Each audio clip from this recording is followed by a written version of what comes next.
This is Conversation Balloons, a podcast of interviews with experts and friends about all things generational.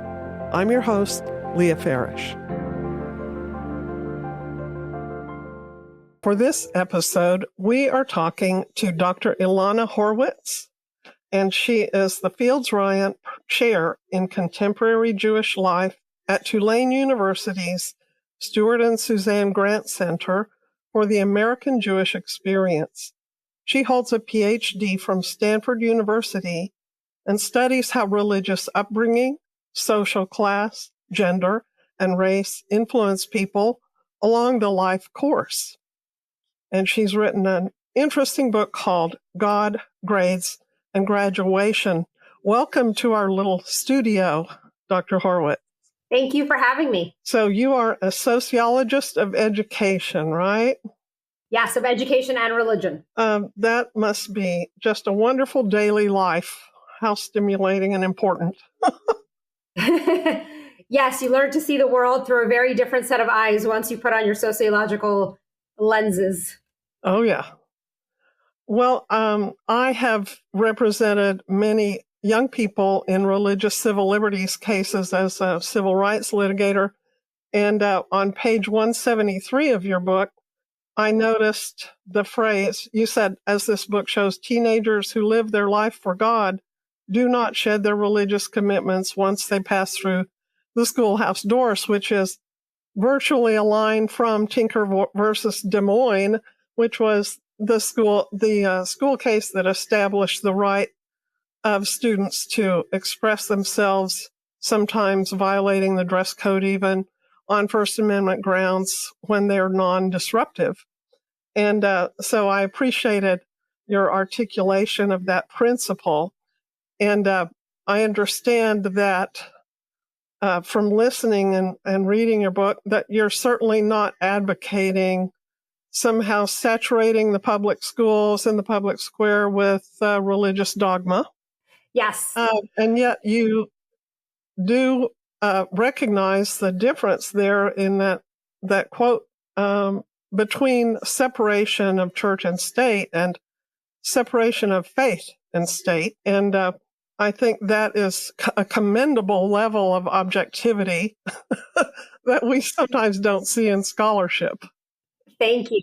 So you did a study that is the basis of this book, and it was actually based on raw data from a couple of other large surveys. You want to tell us about that? Yes. So I use two different data sets in this book. Their primary source of my data comes from the National Study of Youth and Religion, which I sometimes refer to as the NSYR. The NSYR is this really rich data set that was collected by a team of researchers out of Notre Dame. And what they did was they followed a nationally representative group of teenagers. There were about 3,300 teenagers at the start of the study in 2003. They were 13 to 17 years old at the time. And then they continued to follow them over a 10-year period, which we call a longitudinal study. And so over this 10-year period, they would do surveys, which the first 3 surveys, they would actually call them to do the surveys. The last one was web-based. And then for a subset of the participants, about 220 of them, they actually interviewed them repeatedly in person over the 10-year period. So these data give me this really nice representation of what's happening at a broad level through the large-scale survey data, but then also allow me to dive into the lives of hundreds of these teenagers to see how they unfold over a 10-year period. And were they mostly living in urban areas, or did you get rural children also? Oh, absolutely. There was lots of rural children. So when I say it's nationally representative, that means that the people who designed the survey out of the from the Notre Dame team were really intentional about surveying teenagers who represented at the time the demographics of the United States based on race, socioeconomic status, gender, religious group, as well as the different areas in which they lived. And Tell us what you found. What was your research question and what you found? Yeah, so the thing I was really interested in was whether a religious upbringing influences how kids do in school and in college, both in terms of how much college they complete, how much higher education they complete, and the kinds of schools they end up going to. And the central, sort of most concise way of explaining the findings is that I find, on average, American teenagers who grow up intensely religious, and here I mean in intensely conservative Christian homes, go on to complete more years of education, but often at less selective colleges. Another way to think about that is that they overperform in educational attainment and undermatch in the college selection process. And I'm sure we'll end up talking about how that all happens, but that is the general argument of the book. Right. Good. And you divided your respondents into 4 socioeconomic classes, and you found that the 2 extreme ends of those classes were probably the least affected or correlated the least with any gains from religious upbringing, correct? Yes. So I looked at 4 different groups. Basically, I split the survey sample into quartiles. And so the sort of bottom quartile, I call kids who are growing up in poor families. And then there was working class families, middle class families, and then what I call the upper quartile, which is the professional class families. And you are right. On average, when it comes to grades, actually, all of the intensely religious kids whom I call abiders in the book benefit academically. They all have better grades compared to non-abiders from the same social class group. But when it comes to educational attainment, it's really the working class and the middle class kids who see a bump, and the poor and professional class kids do not. Tell us more about the term abiders. Yeah. So I use the term abiders to talk about the kinds of kids who grow up with these intensely religious commitments. So the reason I refer to them as abiders is because they sort of can accept without objection their religious commitments. They are opting into religion, and sort of even beyond what I think their parents are, asking of them. It's not something, at least it seems to me in reading the interview data, that they sort of can take on and off like, a hat and scarf, but it's something that is really central to how they organize their lives. And the way that I identify the abiders initially is basically I look at the survey, and the National Study of Youth and Religion had an abundance of questions about different measures of religiosity. And so I pick several, such as how often do you attend religious services? How often do you pray by yourself? How close do you feel to God? How central is your faith in your everyday decision making? And I constructed a scale, and basically the kinds of kids who show up as most religious are the ones who say that those who sort of rank the highest on those kinds of attitudes, beliefs, and behaviors. And then one thing I wondered to myself is like, okay, they look really religious on surveys. Are they actually really religious when you interview them, right? Or are they sort of prone to social desirability bias, where they're giving the surveyors an answer that they think they want to hear? But in reading the interviews, it's a quarter of the sample that I label as abiders. And they, almost all of them do genuinely seem to organize their lives around religion. Mm-hmm. They sincerely have bought into it. Yes, at least at that age, in that sort of 13 to 17-year-old age. Now, not all of them stay religious, but what I'm interested in is how do they start out in that adolescence period. And the involvement in religion, of course, is reflected in their social network. Can you tell our listeners about the difference in the social network of religious kids? Yeah, so on average, if you are the kind of kid, and by the way, abiders, there's 2 dimensions to their religious practice that's important, and I'm sure we'll talk about, is that there's a belief dimension and a belonging dimension. And I talk in the book about how the academic advantage comes to those who both believe and belong, because those two elements of religion confer different advantages. And so here, I know you're asking about their social network. So if you're the kind of kid who is involved in your church, you're much more likely to have friends who are also religious. One of my favorite stories that I tell in the book is about, I think he was a boy, I can't remember what his name is, but he talks to the interviewer about how he and his friends have contests to see who knows more Bible verses. And I just think, like, if that is how adolescents are spending their time, that says something about the way in which they sort of, what's important to them and sort of what they're not doing. We know that adolescence is a period where a lot of kids, particularly non-affluent kids, can fall off the road to college because they get involved in risky behaviors, because they are growing up in communities with a lot of community level despair. And so, teenagers commonly turn to drugs, alcohol, and if they're hanging out in their churches, right, they're basically spending their time elsewhere. They're maybe also not just making friends with other religious kids in their churches, but with the ministers and with other adults in their religious communities. And that is really important for the way in which their lives unfold. And you talk some about a metric for this kind of thing. You call it a closed social network that involves other adults knowing these kids. Yeah, so sociologists use a term called sort of intergenerational closure, which basically means, like, how dense are the ties of adults watching over you that are outside of your immediate, family unit. And so if you are involved in your religious community, in your church, right, you can imagine, right, you go, let's say, on Sunday and maybe some other day of the week, and you start to get to know other adults who you see on a regular basis.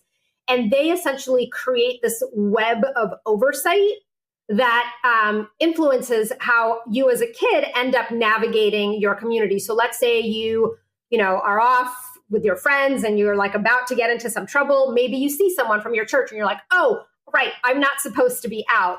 And that sort of additional oversight is very important, and it really helps keep kids out of trouble. Those kinds of these sort of closed communities, there are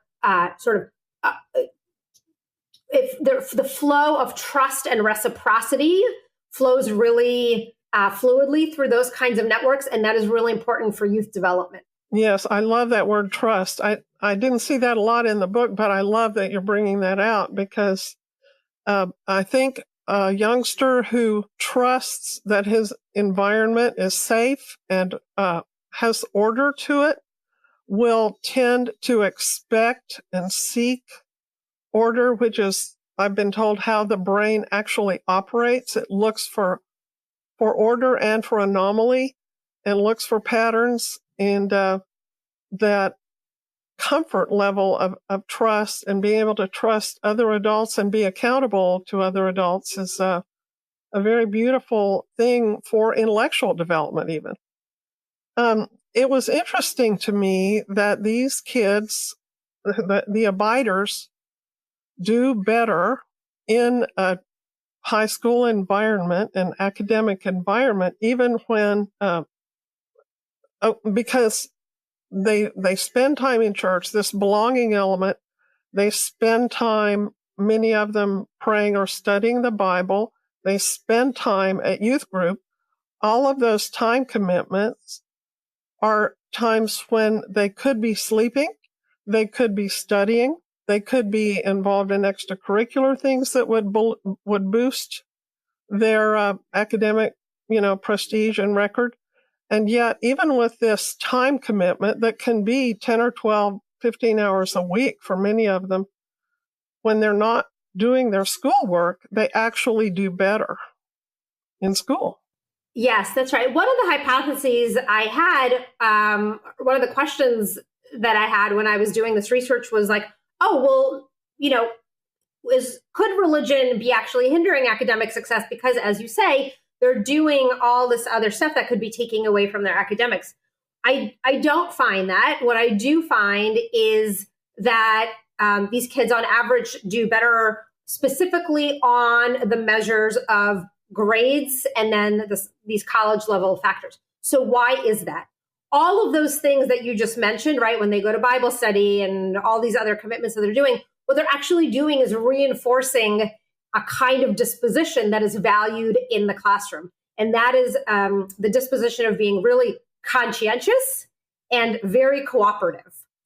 Because grades are not just based on objective measures like tests, they're also very subjective based on how easy of a student are you to manage, right? Because if you imagine yourself as a teacher of 30 rambunctious teenagers or 30 kindergartners, you appreciate the kids who sit still and do what is asked of them because it makes your job as a teacher that much easier. And so these intensely religious kids, all the time that they're spending doing these religious activities, it's reinforcing this conscientious and cooperative behavior that religious institutions promote.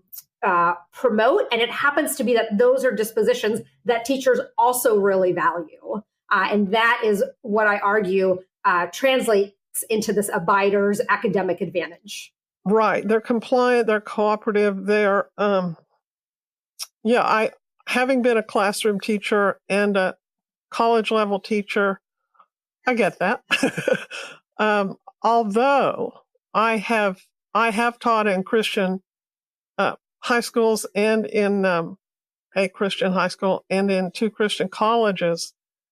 And I will say that the students who were less compliant or at least challenging to ideas and even processes that I set up, I did reward because I've recognized they, if they were doing it in relation to substantive content related issues, that was wonderful and important and set a good example for the other students who weren't as engaged often. Mm-hmm. But I can see that. I noticed in one point you talked about teachers rewarding that behavior, but I think you could also, they reward it with good grades was your phrase, but I also think that the students earn those good grades with hard work.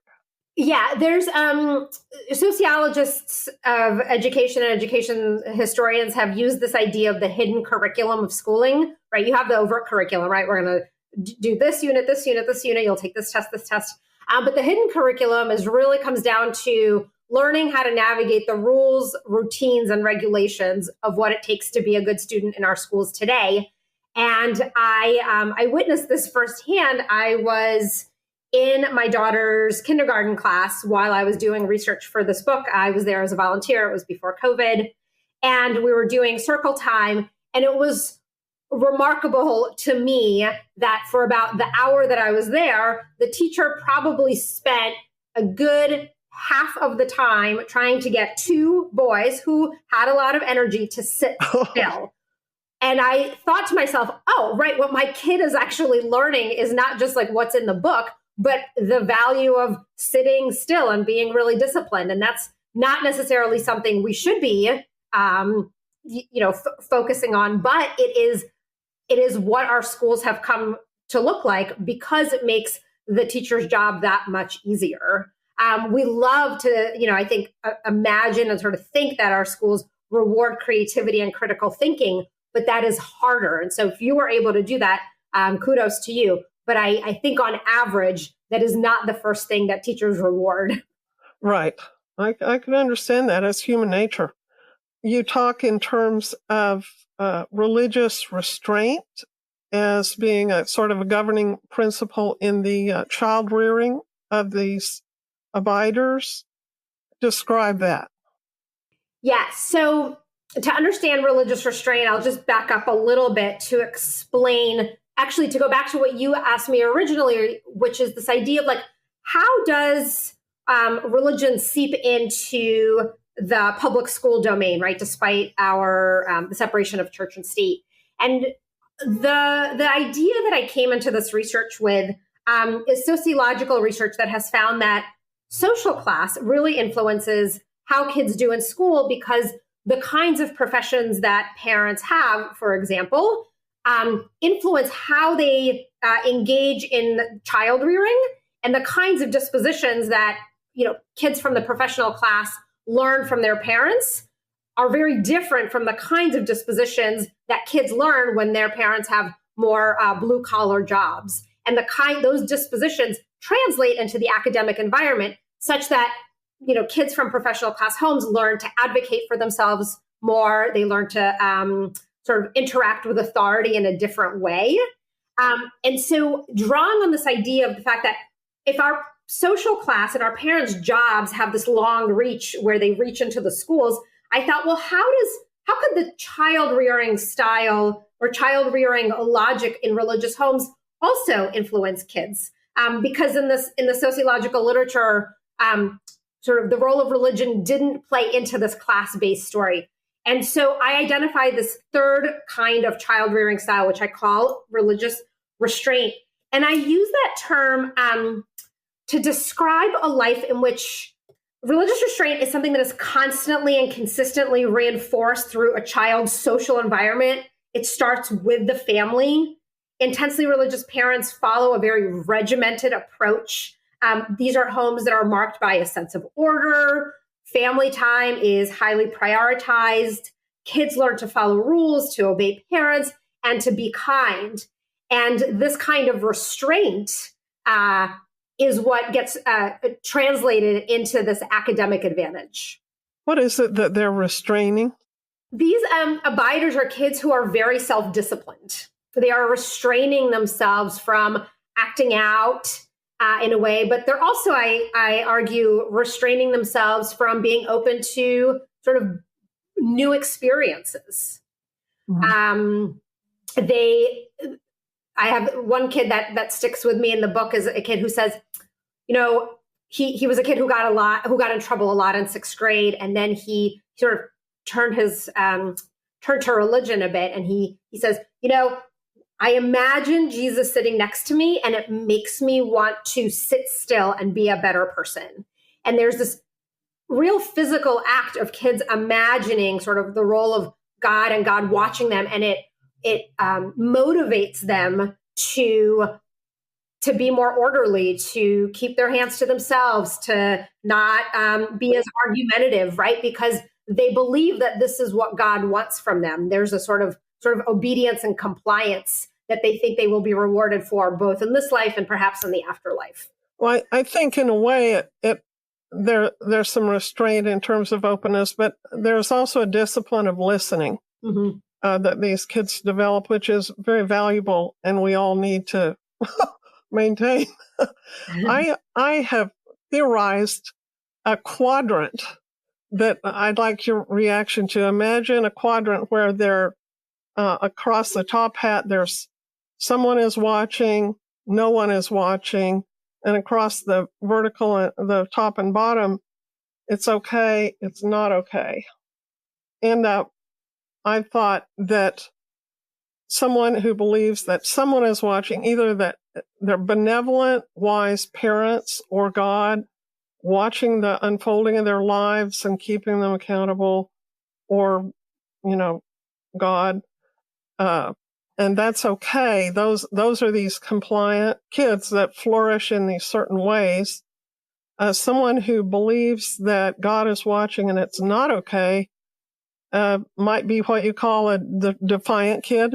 And one who believes that no one's watching and that's okay might be the hedonistic child. And the one who believes that no one's watching and it's not okay is the nihilistic, frustrated child who will tend to engage in risky behaviors and has that hunger inside for something more. I was hearing about I think it was a sociologist or psychologist, Benjamin Libet, calling this restraint that you're talking about, instead of free will, he called it free won't.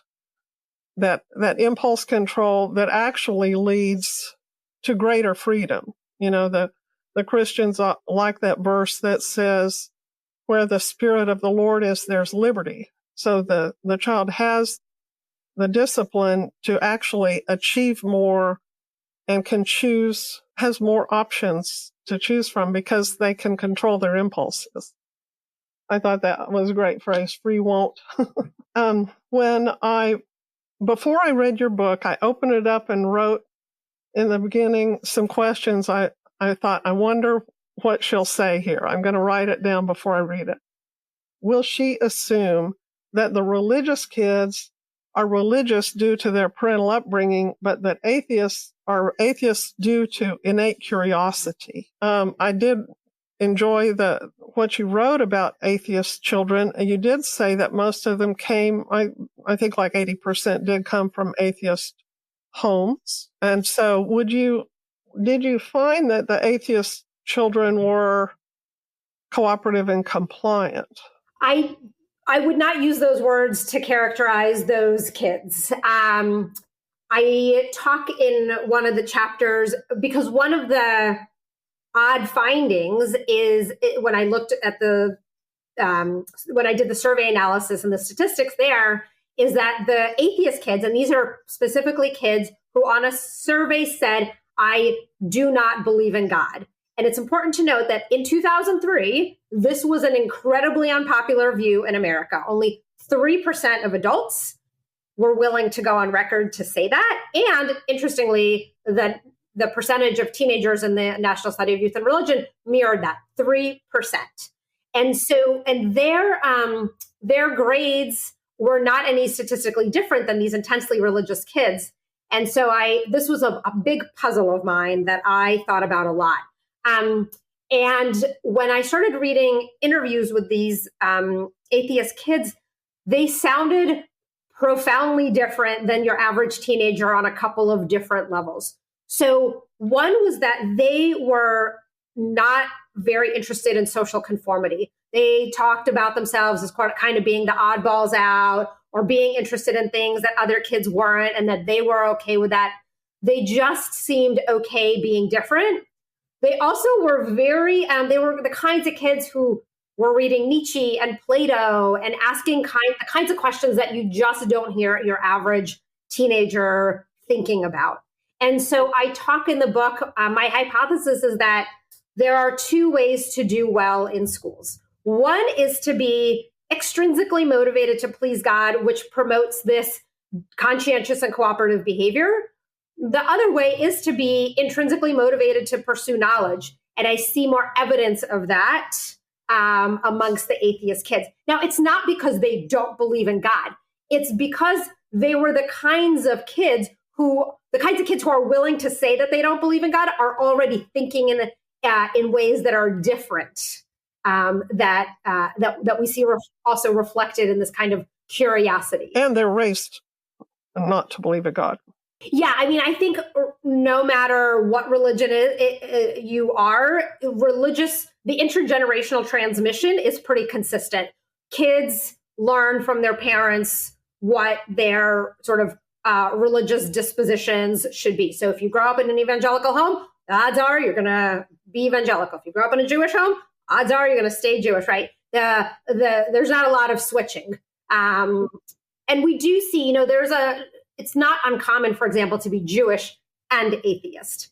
So for sure, some of those atheists are also coming from homes where there's sort of another religious subculture at play. A culture, yeah. Mm-hmm. Do you think it's possible that a third factor accounts for both the cooperative and compliant behavior and the affinity for religion? Could there be a factor such as a child who temperamentally seeks order or seeks meaning? Yeah, this is such a great question. And it's one I get asked a lot about when I talk about whether religion has a causal influence on academic success or really is about personality. And this is one of the things I have not been able to tease out in the data because there's no way to sort of account for personality traits before religion. Methodologically, that just hasn't been possible. So it is very plausible that the kinds of kids who stay religious by the time they're teenagers already are predisposed based on their personality traits to be, more conscientious more cooperative. The kinds of behaviors that get them to stay in religion are also those that get them to be academically successful.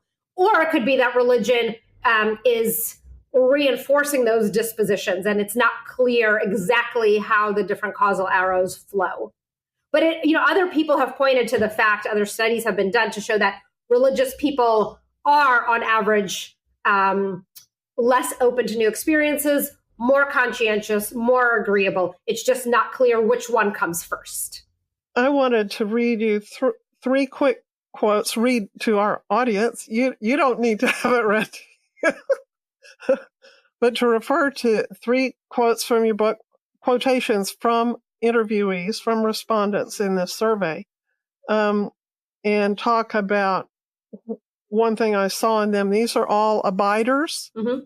One of them says that his parents are pretty, demanding of, doing homework and everything. And he says, I'd probably do the same thing if my son came home with an F after I told him not to do it again. And I thought that was very interesting that this abider put himself in his father's shoes. Mm-hmm. That's unusual for a teenager. Mm-hmm. Or else that maybe he's not putting himself in his father's shoes, but he is imagining himself in the role of a father. And that is not a father of just a baby, but a father of a teen like himself. That is the real act of imagination that I think is important and is one of the benefits of a child who is comfortable with authority. They will begin to identify with authority and begin to think of themselves in terms of leaders and authorities themselves and see the complexity of being a leader and bearing and wielding authority. Mm. Whereas I think students who don't identify or trust authority mm-hmm. do not see the nuances and difficulties of bearing that weight of authority that they may or may not grow into. I think that's a really interesting point. There is certainly a level of respect that these teenagers had for their parents and sort of for the rules, where they weren't like constantly complaining, like, I can't believe I have to follow all these rules. This is ridiculous. All my friends get to, go out and stay out and do all this fun stuff. And I have this super orderly life. They actually, I think, were really genuinely respectful and could see things from their parents' eyes without blame, which I, thought showed a level of maturity that was interesting and notable. Yeah. I'll share something that dates me. I hesitate to say because this shows how very old I am, but in my elementary school, public elementary school in Dallas, Texas, the principal would come on in the morning and lead us in prayer. And the thing that struck me about it was this eminence grise, who I thought, he was just a tremendously powerful authority in my eyes. But he was bowing to some other authority. And it made him human to me in a way. It made him, the medievals would call it, he was just part of the great chain of being. And I was in a little different link in the great chain. But, and then when I taught in a Christian institution, students would pray with faculty, and it leveled us. It gave us, there was definitely an equality between us because of our theology that made authority, I think, seem like something that they could critique, because the authority had to submit to yet a whole set of criteria that we all agreed upon. And that was interesting. Well, anyway, on page 99, your respondent, Jacob, says, religious practices, quote, make you a better person. You learn stuff, and you just don't go out there and do immoral things. I love that use of the word learning. You learn stuff. And then on page 109, Cameron says, what I think is valuable from religion is the learning, what you've learned, period. Learn from your mistakes. This is intellectual activity here. This is a paradigm, a classroom paradigm. They don't just bring their faith into the classroom.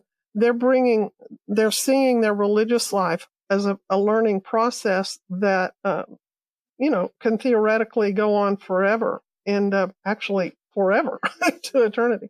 So I think that you mentioned the golden rule, the idea of treat others the way you would like to be treated.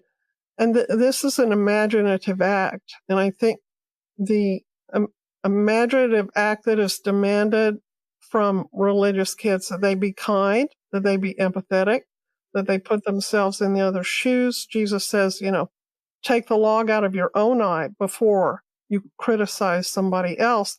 Then you will see clearly to take the log out. Or the fear of the Lord is the beginning of wisdom. And so there are values placed within the dogma of placed upon humility and learning and the paradigm of even intellectual progress, and also the process of studying the Bible, of handing a child this tremendously challenging tome full of abstract, lofty ideas, full of bizarre narratives, and challenging them to hold their life up in light of this and make those connections and go back and forth between the abstract and the concrete that you have to do if you're going to do most Protestant Bible study, or the visualization that you do with Catholic Lectio Divina.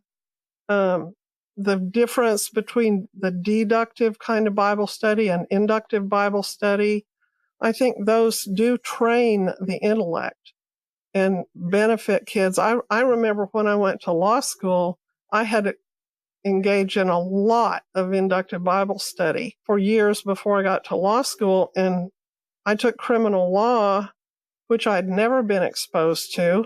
And it was easy. And the course was not easy for a lot of students, but for me, I read the statutes the way you read the text in an inductive Bible study, and it was a habit. I could just do it, and I, had no trouble making A in that particular class. There were other ones that were quite a bit harder, but that was all about reading the statutes inductively, conforming your thinking to this alien set of rigorous standards, not assuming anything. And it was very healthy for me in my intellectual development. Yes, and I think there's a lot of Orthodox men who go into law that say that going to law school is very easy because their whole lives, when they've been in yeshiva, and that very central to the way in which Jewish learning happens in Jewish institutions is through dialogue, debate. Rabbis debate different texts. None of the texts are sort of just meant to be read as a given. There's a long tradition of something called chavruta study, which basically means like two people are paired together constantly to debate so that they're learning through a social process and through sort of argumentation. And so when people end up in law school, I think they say something very similar, which is like, I've spent my whole life sort of debating with text in this kind of way. This is really no different. So I agree with you. I think I think that there is a lot of opportunity, I think, for religious texts to be opportunities for great learning. Unfortunately, I do see sort of what ends up happening often is that teenagers just kind of assume that they're supposed to take the text and the religious teachings as a given amongst the conservative Christian kids, right? There was this sort of, they abide. The other reason I use the term abide is because they sort of seem like a little bit passive recipients of the information and just saying like, okay, this is what God says. I guess this is what I'm supposed to do. And I'd love,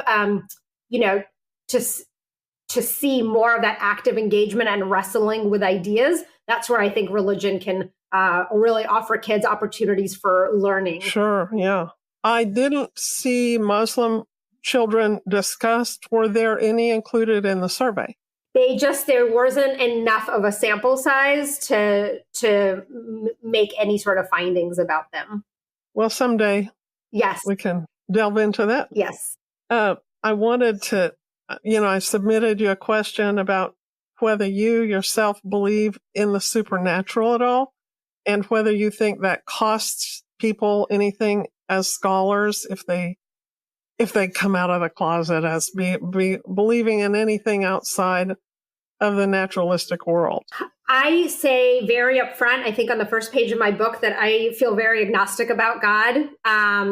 And one of the reasons it was fun for me to write this book and to speak about this book is because I actually have no stake in the game. I really didn't care how the cards sort of fell. If the story looked good for Christians, if it looked bad for Christians, it didn't matter to me. My job as a sociologist, as a social scientist, is to tell the story that the data tell. And I approach this work very much, through an empathetic view towards religion. While I myself do not believe in the supernatural and I am not Christian, I did grow up in a religiously, grow up is a strong term. During my adolescence, I was socialized into a very pluralistic Jewish community where I was friends with people who were Reform, conservative, Orthodox. So I could see the way in which Judaism influenced people across sort of different spectrums of religiosity. And as a result, I think I've always been willing to take religion seriously as an organizing way of life, even if it's not, even if I don't have that kind of belief. But I will say, even without that supernatural belief, I'm very involved in Jewish life. My kids go to a Jewish school. We belong to a synagogue. We celebrate and practice different Jewish traditions. It is very important to me. So I do have, I think, an empathy for what religious communities can do at a social level beyond just the theology. Where do you think you got that empathy? I do think looking back, because I grew up in a Jewish environment where I was really surrounded by very different kinds of Jews. And I have friends who are Orthodox, right? And who talk about God and sort of God creating or shaping their path in life in a very similar way as evangelicals. So at first, right, evangelicals might seem really foreign to me. And then when I hear them talk, I'm like, oh, they actually don't sound that different than ultra-Orthodox Jews. And I'm friends with plenty of, Orthodox Jews. And so it makes what seems strange and peculiar, it's something I can appreciate and empathize with more. Let's talk about takeaways from this book. Writing a book is different from writing a scholarly article. Both are big achievements on which I congratulate you. The takeaway for a non-theistic person, I would think they might, resist your conclusion, and a theist might feel it was like superfluous, or they hesitate to think that they are using God in order to bolster their child's academic success. So what is the takeaway for the general audience? Yeah, there are a couple of different takeaways. One of them is that I talk about religion not as a thing that's good for you or as a thing that's bad for you, but rather that under certain conditions for different kinds of groups, religion can sort of help with particular dimensions of academic success. Now, what does that mean? It means that, for example, religious institutions offer something that for working class kids, right? I had an op-ed in the New York Times a couple of weeks ago, and I specifically emphasized the role that religious institutions play for working class boys, because we are at a time when boys in America in general are not doing well educationally. And we're in this time, these are the teenagers in the study were coming of age at a time when the opioid crisis was really at its, sort of reaching its, making its mark on communities across America. And the boys in my study, I could see it. They would said, my father got in a car accident and the doctor prescribed this thing called fentanyl. And now my dad is addicted, right? And these kids were being interviewed in like 2008 before we were as aware of the opioid crisis. And they're watching their fathers die around them and other family members. And so for those boys, for example, religious boys growing up in those communities are faring better because what religion provides them is something that they're not able to access elsewhere in the way that more affluent kids do. And so one of the things I want people to think about is it's not a question of is religion good for you or bad for you, but for whom does it matter, and that it offers something that other kids can get elsewhere. And when they can't get it elsewhere, because we don't live in a welfare society like Europe or Scandinavia, we sometimes need our religious institutions to play a role in providing a social safety net that non-affluent Americans do not have elsewhere. So that's one. Another thing that I want people to think about is there's a very a long history of religion in American public schooling that most people don't realize, right? Our public schools, which used to be called the common school, they were founded with very Protestant roots, right? The goal was to make people literate so they could read the Bible and talk to God. And a lot of the ways in which our public schools were formed sort of have stuck with us today. And so when you think about the public school and sort of the format of the public school, it doesn't look all that different than the way our churches are organized. And so there's the synergy that most people don't think about between religious institutions and between public schooling that I want to make more visible. And because it's not that religion is good for kids, let's say in drama class, and it's not necessarily that it's good for kids on the soccer field. There is something about the schooling environment that makes religion sticky. And I want people to think more critically about that connection between schools and religious institutions. So those would be two of the implications. And then I'd also say, like, one of my jobs or one of my goals in this writing this book is to get people to scale the empathy wall, right? We're at this time in American society where there's such a rift along political lines. And I think religion certainly as drives a lot of that political polarization. And I think if we could try to understand how, if seculars could understand how the religious people live and religious people could sort of appreciate how secular people live, we would be better off. And so I'm trying to shed this light on conservative Christians because I think there is something to be learned about the way in which they organize their lives that would make even people who don't agree with them maybe see things from their perspective. That's really interesting. And again, I commend you for going against the cultural flow in being open to that approach. And one thing I saw, one of your few action points that you called for in the book was that it might be a good idea for prestigious colleges to tend a little bit more to their intellectual diversity in their admissions policies, be a little more appreciative of conservative Christian kids and not fear them as perhaps, narrow-minded people who couldn't benefit from a college education. And I think that there are some conservative Christians now who just don't feel that a prestigious college, an Ivy League school, or a very selective college will be welcoming to their child. And they're undermatching because they're just fearing actual outright hostility, either from students or faculty. So was that a reason for undermatching that you were thinking of, or was it just that the students don't value that feather in their cap? I think there is a little bit of that fear of, I think it's just any higher education institution. I think we're at a time where conservatives in America, and the Pew data show this is not my own research, think pretty poorly of college professors and don't have a lot of respect for them and don't think very highly of higher education institutions. And so I think there's a general sort of sentiment like amongst these intensely religious kids, like college is going to, convert you or make you think differently in a way that feels scary. I mean, I think colleges are also great places to promote intellectual curiosity. Yes. So it's sad to me to see that happening.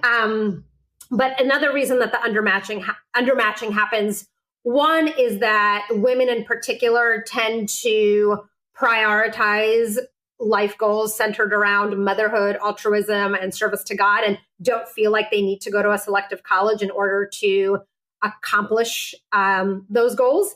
And then there's also a little bit of a passive nature to choosing a college for kids who think that God has a plan for them. They just seem to be sort of resigned, like, I'm going to go to college, and they're not as proactive about researching the kinds of colleges that they're going to. But one time I interviewed a student who had gone to Stanford and she dropped out. She's not in this book. She's in a different study, but she dropped out after her second year. It's very rare for somebody to drop out of Stanford. Stanford has a very high graduation rate. It was incredibly surprising. And, I think it was not super easy for her to be religious at Stanford. I think she had found some sort of a religious community. But I think what felt harder is that in her community back home, she had married her high school boyfriend after her freshman year. He came and lived with her at Stanford. They were from I think Idaho. And she said back where they're from, which is where they plan to move to, a Stanford degree has no value. Nobody has really heard of it. Nobody cares about it. And she says, all I've ever wanted to do is be a mother. Why am I killing myself at this institution? And by the way, she was a first-gen low-income student who would actually benefit socioeconomically probably from getting a degree from Stanford, right, in terms of socioeconomic mobility. But in her community, there's no sort of social value to have a Stanford degree. Whereas in other communities, if you have a Stanford degree, it carries so much social value.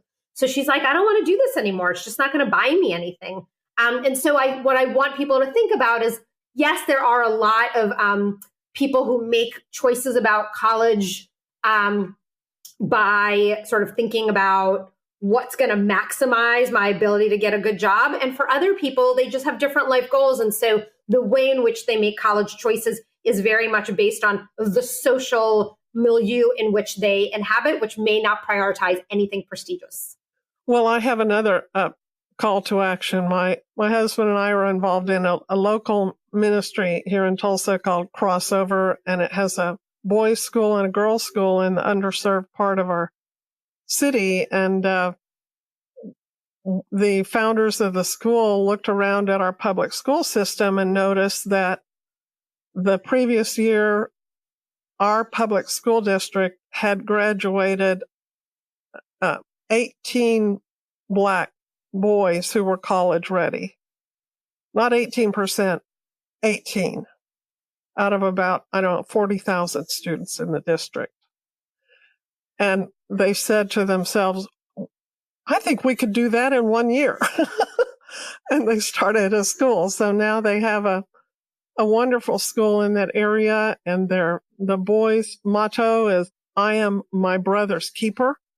And they're doing a great job. And we started a girls' school this last year, and we're so excited about it. And I hope that we're doing a little better at reaching that bottom quartile in terms of reaching the poor with good news. Yeah, thanks for doing that really hard and very important work. It is. It's fun too. Gratifying work. For me, the takeaway was it somewhat validated my view of the design of human beings, that they function better with this lofty ideal operating in their lives, and it helps their self-esteem to know that God loves them and calls them to love others, because that's a challenge. That's a huge challenge, and it empowers people when they're given a significant mission to do on earth. It gives them a sense of purpose. And our dogma is the Westminster Confession of Faith that says that the chief end of man is to glorify God and enjoy him forever. And so I see that it makes sense that children would do better in school when they are doing those things. But I really appreciate your engaging with this demographic and with this research question. Thank you so much. And I will just say that the data also show that the kids who are growing up in these religious communities do have a stronger sense of hope, a sense of optimism. Adolescence is a tough time where a lot of kids feel alone. And I remember one of the boys in the book says, God is the feather pillow that I fall back upon when I, feel alone or feel hopeless or something like that. And it is a source of support for a lot of kids. And I think that's important to recognize, regardless of whether I personally believe that or not. Well, thank you, Dr. Horwitz, for this interview. And where can people get your book? Where can they reach you? Yeah, so feel free to check out my website. It's ilanahorwitz.com, Horowitz with one O, ILANAHORWITZ. My book is available on Amazon or probably at your local bookstore, as well as Barnes & Noble. And today it actually just came out on Audible. So if you are not an avid reader, fear not, you can listen to it on your iPhone. How do they handle the charts? Because you have some great charts and graphs in your book. Yeah, so they, I think, include them as a PDF that people can access in some form. They actually make an announcement about it right at the beginning, so people can still access that. Well, thank you again. And to all our listeners, we look forward to having you back with us on Conversation Balloons next time. Subscribe and review Conversation Balloons on your favorite podcast platform. Find me at leahfarish.com and on Instagram at LEAHFARISH.